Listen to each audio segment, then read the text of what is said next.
Assalamualaikum warahmatullahi wabarakatuh. Selamat pagi sahabat pejuang PPG di tanah air. Berjumpa kembali dengan soal pretest PPG mata pelajaran PKN bagian 2 tahun 2022. Mari kita simak videonya secara bersama-sama. Soal nomor 21. Keadilan menjadi unsur konstitutif hukum karena A. Kesadaran yang tinggi akan ketidakadilan oleh masyarakat.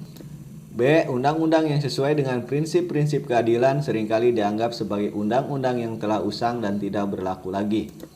C. Dengan bertindak adil, suatu pemerintah sebenarnya bertindak di luar wewenang yang tidak sah secara hukum. Dan D. Pemerintah negara manapun akan membela tindakan dengan memperlihatkan keadilan yang nyata di dalamnya. Jawabannya adalah D. Pemerintah negara manapun akan membela tindakan dengan memperlihatkan keadilan yang nyata di dalamnya. Soal nomor 22. Berikut merupakan pernyataan yang tidak benar mengenai hukum formal dan hukum material adalah A. Aturan yang mengikat, ada penegak hukum dan sanksi atau aturan perundangannya. B. Hukum yang mengikat atau mengatur tata cara menjalankan dan mempertahankan hukum formal. C. Hukum yang menerapkan prinsip the rule of law dan bersifat dinamis.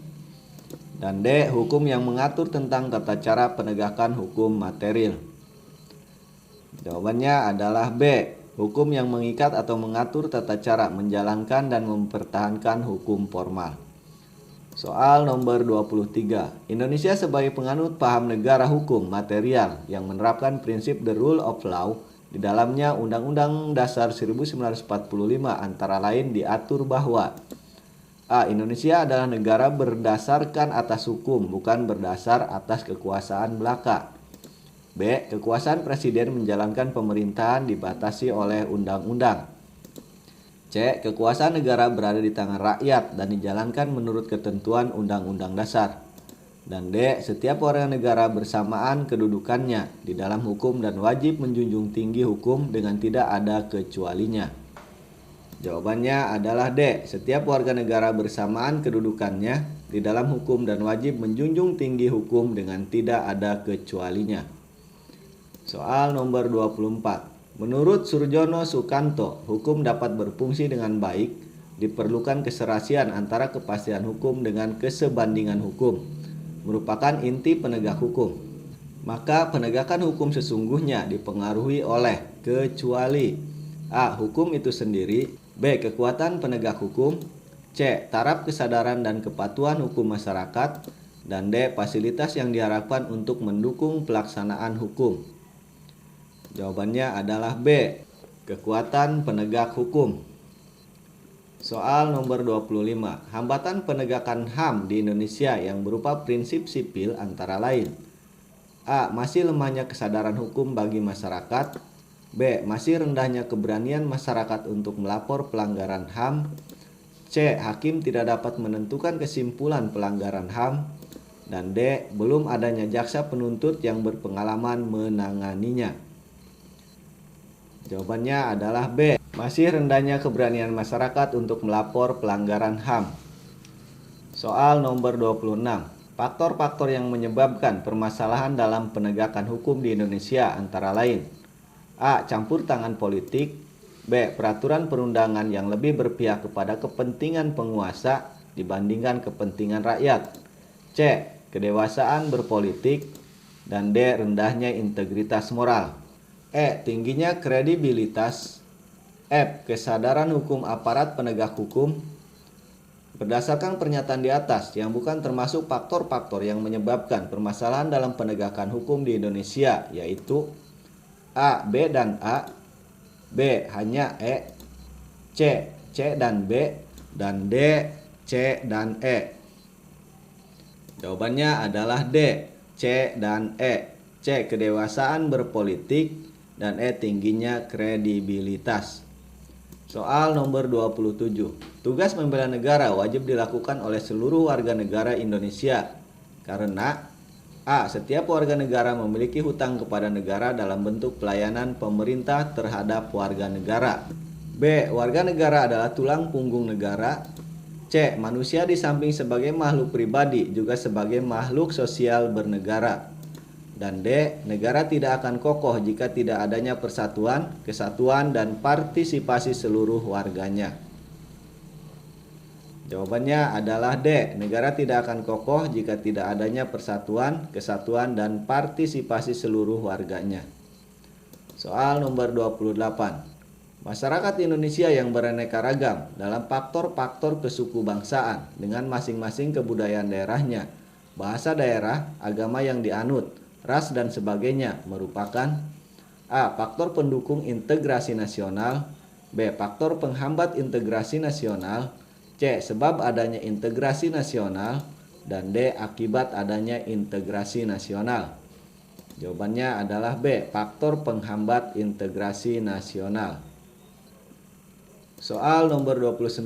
Prinsip-prinsip nasionalisme Indonesia sebagai berikut, kecuali A. Kesatuan sejarah, yaitu bangsa Indonesia tumbuh dan berkembang dalam suatu proses sejarah.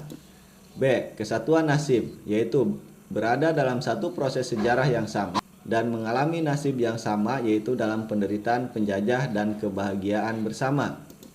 C. Kesatuan kebudayaan, yaitu keanekaragaman kebudayaan tumbuh menjadi suatu bentuk kebudayaan nasional. Dan D. Kesatuan cita-cita, yaitu adanya cita-cita atau nilai luhur yang dianggap bisa dijadikan sebagai satu kesatuan, harapan yang harus diwujudkan bersama-sama. Jawabannya adalah D. Kesatuan cita-cita, yaitu adanya cita-cita atau nilai luhur yang dianggap bisa dijadikan sebagai satu kesatuan harapan yang harus diwujudkan bersama-sama. Soal nomor 30. Berikut adalah pernyataan mengenai sistem negara federal dan negara desentralisasi. 1. Tiap negara bagian memiliki kepala negara, parlemen, dewan, kementerian demi kepentingan negara bagian. 2. Hal-hal yang menyangkut negara dalam keseluruhannya diserahkan kepada kekuasaan pemerintah di wilayah. 3. Pembangunan wilayahnya berkembang sesuai dengan ciri khasnya. 4. Negara bagian dapat membuat konstitusi sendiri tetapi tidak bertentangan dengan konstitusi negara serikat. 5. Peraturan dan kebijakannya sesuai dengan kondisi wilayah itu sendiri. Pernyataan yang benar mengenai negara yang menganut sistem federal adalah A. 1 dan 2, B. 2 dan 5, C. 3 dan 5, dan D. 1 dan 4. Jawabannya adalah D. 1. Tiap negara bagian memiliki kepala negara, parlemen, dewan kementerian demi kepentingan negara bagian. 4. Negara bagian dapat membuat konstitusi sendiri tetapi tidak bertentangan dengan konstitusi negara serikat. Soal nomor 31. Di bawah ini merupakan perbedaan pemerintahan negara yang berasas desentralisasi dengan negara federal, kecuali A. Segenap urusan-urusan negara kesatuan tidak dibagi antara pemerintah pusat dengan pemerintah daerah, sedangkan negara federal segala urusan negara bagian menjadi tanggung jawab pemerintah negaranya masing-masing, tetapi pemegang konstitusi tertinggi adalah negara serikat. B. Setiap negara bagian berwenang membuat undang-undang dasar sendiri selama tidak bertentangan dengan negara serikat, sedangkan negara kesatuan hanya mempunyai satu undang-undang dasar, satu kepala negara, satu dewan menteri, dan satu dewan perwakilan rakyat. C. Pada negara bagian, hak otonom itu merupakan hak negara federal, sedangkan pada daerah otonom, hak itu diperoleh dari pemerintah daerah. Dan D. Kedaulatan negara kesatuan mencakup ke dalam dan keluar yang ditangani pemerintah pusat, sedangkan tiap negara bagian mempunyai kekuasaan sendiri, namun kedaulatan asli tetap pada negara federal. Jawabannya adalah C. Pada negara bagian, hak otonom itu merupakan hak negara federal, sedangkan pada daerah otonom, hak itu diperoleh dari pemerintah daerah. Soal nomor 32. Ciri utama multikulturalisme di bawah ini, kecuali A. Kebutuhan terhadap pengakuan, B. Legitimasi keanekaragaman budaya, C. Setiap manusia harus memiliki kebebasan maksimal, dan D. Pluralisme budaya. Jawabannya adalah C. Setiap manusia harus memiliki kebebasan maksimal. Soal nomor 33. Kerasnya pengaruh nilai-nilai budaya global sejalan dengan proses modernisasi masyarakat tentu saja menimbulkan masalah-masalah sosial. Adapun masalah sosial yang timbul sebagai dampak negatif globalisasi antara lain kecuali A. Meningkatkan arus urbanisasi, B. Masuknya budaya asing menambah hasanah budaya nasional, C. Semakin tajamnya kesenjangan sosial, dan D. Terjadinya perubahan struktur sosial dalam masyarakat. Jawabannya adalah B. Masuknya budaya asing menambah hasanah budaya nasional. Soal nomor 34. Sikap yang perlu dikembangkan dalam menghadapi pengaruh budaya asing yaitu A. Menerima secara selektif, B. Melarang keluarga menonton TV, C. Menutup diri dari pengaruh budaya asing, dan D. Menjauhkan diri dari perkembangan iptek.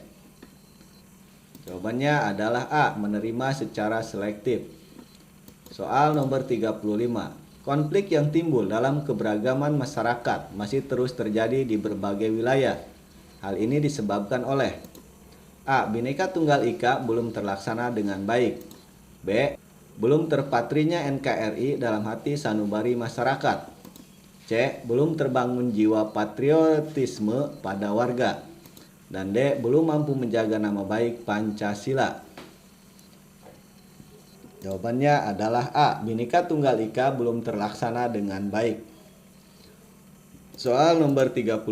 Di bawah ini yang termasuk landasan konstitusional politik luar negeri Indonesia adalah A. Pembukaan Undang-Undang Dasar 1945 alinea ke-1, B. Pembukaan Undang-Undang Dasar 1945 alinea ke-2, C. Pembukaan Undang-Undang Dasar 1945 alinea ke-3, dan D. Pembukaan Undang-Undang Dasar 1945 alinea ke-4. Jawabannya adalah D. Pembukaan Undang-Undang Dasar 1945 alinea ke-4.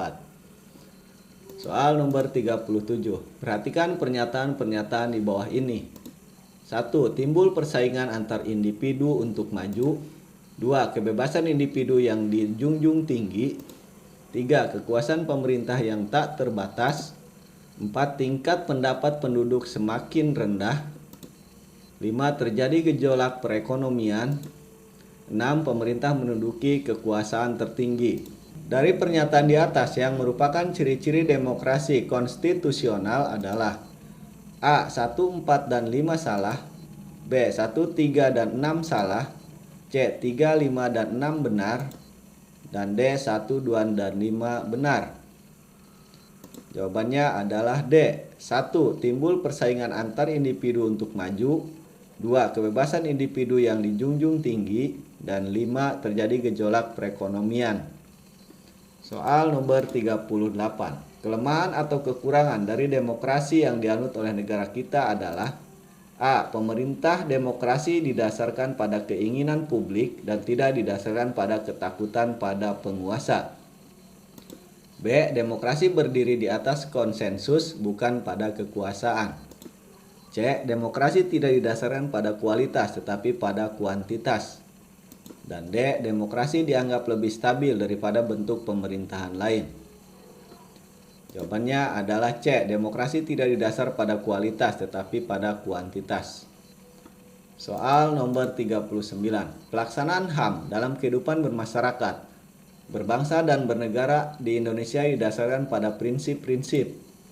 Berikut ini yang tidak termasuk dalam prinsip-prinsip HAM di Indonesia adalah A. Pemberantasan dan penghukuman tindak pidana apartheid.